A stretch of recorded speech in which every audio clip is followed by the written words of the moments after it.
ఓం మహాగణాధిపతయే నమః. ఓం గురుభ్యో నమః. ఓం శ్రీమాత్రే నమః. పరమేశ్వర స్వరూపమైనటువంటి జ్యోతిష, వాస్తు మరియు ఇతర అనేకమైనటువంటి శాస్త్రములను మనకు అందించినటువంటి మహర్షులకి నమస్కారం. హయగ్రీవ హయగ్రీవ హయగ్రీవేతియో బధేత్ తస్య నిస్సరతే వాణి జన్మకన్యా ప్రవాహవత్. అరుణాం కరుణాతరంగితాక్షీం ధృతపాశాంకుశపుష్పబాణచాపాం అనిమాదివిరావృతాం మయూకైః అహమిత్యేవ విభావయే భవానీం శ్రీమాత్రే నమః. ప్రేక్షకులకి లలితాంబిక అమ్మవారి యొక్క అనుగ్రహం పరిపూర్ణంగా కలగాలని మనస్ఫూర్తిగా కోరుకుంటూ మనం ఈరోజు చెప్పుకోబోయేటువంటి టాపిక్ ఏదైతే ఉందో సంక్రాంతికి ఉండేటువంటి ప్రత్యేకత ఏమిటి?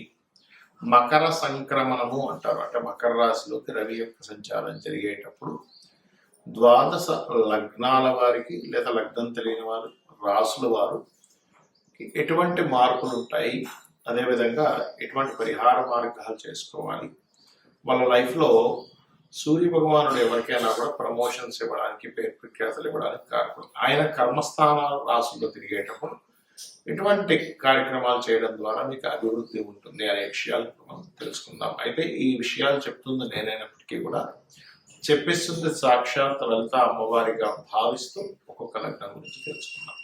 ధనుర్లగ్నము ధనుస్సు రాశి. మీ యొక్క రాశి వారికి జనవరి 14వ తేదీ నుంచి భాగ్యాధిపతి అయినటువంటి సూర్య భగవానుడు మకర సంక్రమణం ధనస్థానంలో జరుగుతుంది. దీనివల్ల కలిగేటువంటి మంచి ఫలితాలు ఏమిటి అంటే, తండ్రి ద్వారా రావాల్సినటువంటిది, ఒక్కోసారి చూడండి ఏదో ఫ్యాక్టరీ అనో బిజినెస్ను ప్రారంభించినప్పుడు తండ్రి ఎంతో కొంత సపోర్ట్ చేస్తూ ఉంటారు. ఆ రకంగా తండ్రి యొక్క సపోర్ట్ రావడం అనేటువంటి చాలా స్పష్టంగా గోచరిస్తుంది. రెండవ విషయం ఏమిటంటే, ఇక్కడ ఈ సమయంలో ప్రత్యేకంగా ఈ సూర్య భగవానుడు 2వ స్థానంలో ఉన్నందుకు గవర్నమెంట్ ఎంప్లాయీస్ కానీ, గవర్నమెంట్ కాంట్రాక్ట్స్ చేసేటువంటి వారికి కానీ, గతంలో ఆగిపోయినటువంటి ధనం రిలీజ్ అవ్వడం, కొన్ని కొత్త ఆలోచనలు, కొత్తగా ఏదైనా చూడండి, మనం ఒక్కోసారి ఈ రకంగా చేస్తే అద్భుతంగా ఉంటుంది, ఒక చిన్న ఆలోచన జీవితాన్ని మారుస్తుంది అంటూ ఉంటారు. ఆ రకంగా మార్పుని సంతానం కోసం ఎప్పటి నుంచో ప్రయత్నం చేస్తున్నాము. సంతానం కుటుంబంలో సంతానం ద్వారా కుటుంబం ఎక్స్టెన్షన్స్ అంటూ ఉంటారు. ఎందుకంటే భాగ్యాధిపతి ఇంట్లో ఉన్నాడు కదా, కాబట్టి సంతాన ప్రయత్నాలు కూడా ఇక్కడ ఫలిస్తాయి.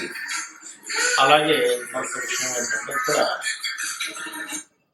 ఇక్కడ మరొక విషయం ఏంటంటే, ఈ సంతాన ప్రయత్నాలు ఫలించడం మాత్రమే కాకుండా ఇక్కడ జాగ్రత్తలు ఏం తీసుకోవాలి. కొన్నిసార్లు చూడండి, వ్యాపార సంబంధించినటువంటి అంశాల్లో వ్యాపారం ఏదో ఎక్కువ లాభాలు వస్తాయని చెప్పని ఒక్కొక్కసారి మీరు ఓవర్ ఇన్వెస్ట్మెంట్స్ చేస్తూ ఉంటారు, ఎక్కువ ఇన్వెస్ట్మెంట్ చేయడం చేస్తూ ఉంటారు. మరి అక్కడంత ప్రాఫిట్ రాదు, ఇక్కడ నువ్వు తొందరపడి ఇన్వెస్ట్మెంట్ చేస్తున్నావు అని ఫ్రెండ్స్ వాళ్ళందరూ చెప్తున్నా సరే వినిపించుకోకుండా ఏం కాదు నాకు వస్తాయి లేనంతో ఒక్కోసారి ఓవర్ కాన్ఫిడెన్స్ అవుతూ ఉంటారు. అటువంటి తప్పిదాలు జరుగుతుంటాయి. ఆ యొక్క విషయంలో చాలా జాగ్రత్తగా ఉండాలి.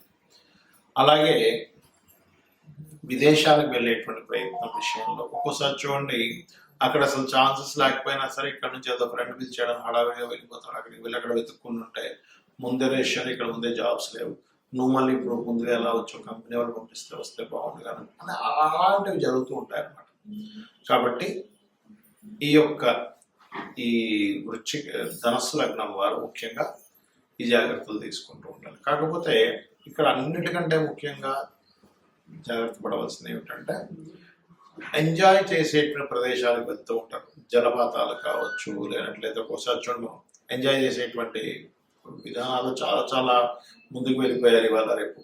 అంటే విపరీతంగా డ్రింక్ చేసి డ్రైవ్లు చేయడము, నలుగురు కలిసి ఎక్కడికో దూర ప్రాంతాలకు వెళ్ళడం, కొన్ని కొండ ప్రాంతాలకు వెళ్ళడం, జల ప్రాంతాలకు వెళ్ళడం, ఇలాంటి ప్రాంతాలకు వెళ్ళి కూడా ఎంజాయ్ చేస్తుంటారు. సముద్ర ప్రాంతాలకు వెళ్ళడం, ఇటువంటి విషయాల్లో ఖచ్చితంగా జాగ్రత్తగా ఉండాలి.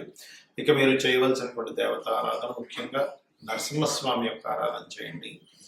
మరియు స్వయంపాకం ఇచ్చేటప్పుడు ప్రత్యేకంగా మీరు సూర్య సంక్రమణం జరిగిన రోజు బొబ్బర్లు కూడా దానంగా ఇవ్వండి. స్వయంపాకంతో పాటు అన్ని విధాలా బాగుంటుంది. మీ పూర్వజన్మ కర్మ దగ్ధమవుతుంది.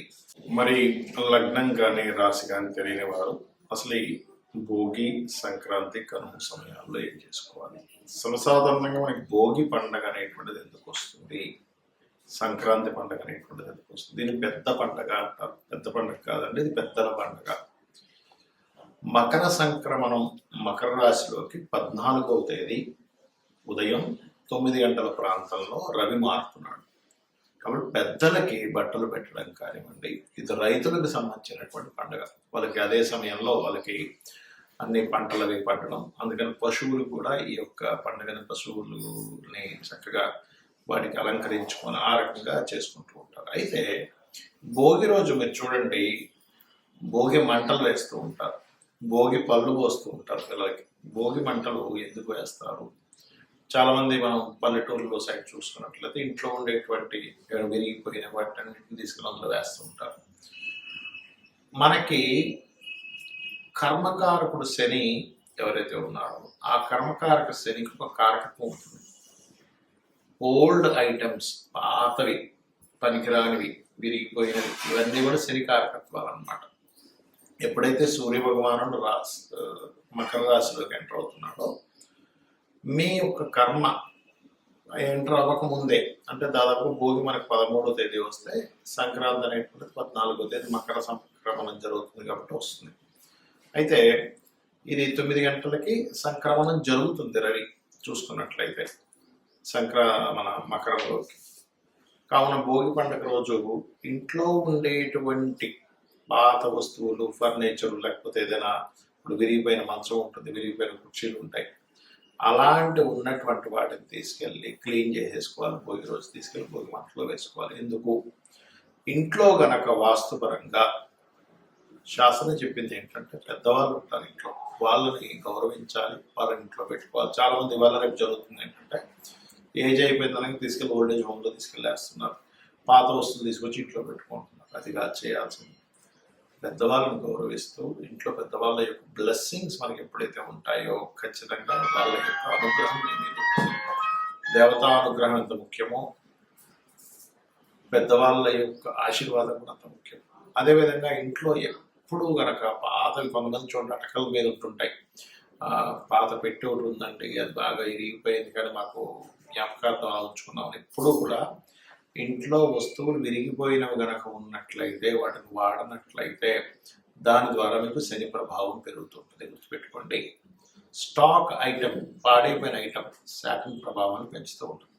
తీసుకెళ్లి భోగి మంటల్లో వేసేసి చక్కగా చేసినట్లయితే, ఇల్లు శుభ్రం చేసుకున్నట్లయితే ఇంట్లో చాలా మటుకు దరిద్రం, పాత వస్తువులు, పనికిరాని వస్తువులు, మట్టి పట్టేసినవి, బూజు పట్టేసినవి ఇంట్లో చూడండి.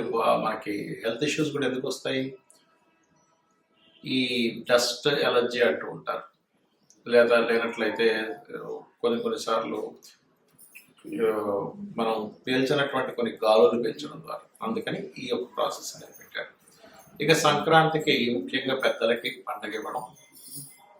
ఊర్ల సైడ్ అయితే సంక్రాంతి రోజు రకరకాల ఇవి కూడా చేస్తూ ఉంటారు, రకరకాల పందాలు అనేవన్నీ. ఇవన్నీ ఆచారాల వ్యవహారాల్లో కాదు, ఏ ప్రాంతం బట్టి ఆ ప్రాంతం వాళ్ళు సరదాగా పెట్టుకునేటువంటివి.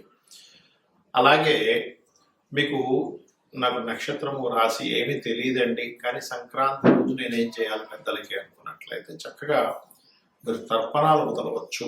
ముఖ్యంగా సూర్య భగవానుడు ప్రతి నెల ఒక్కో రాశి మారుతుంటాడు. మకర సంక్రమం అని, కుంభ సంక్రమం అని, మీన సంక్రమం, మేష సంక్రమం. కానీ అన్నిటికంటే ముఖ్యంగా మకర సంక్రమం చాలా గొప్పది. దీని అందుకే పెద్దల పండుగ అన్నారు.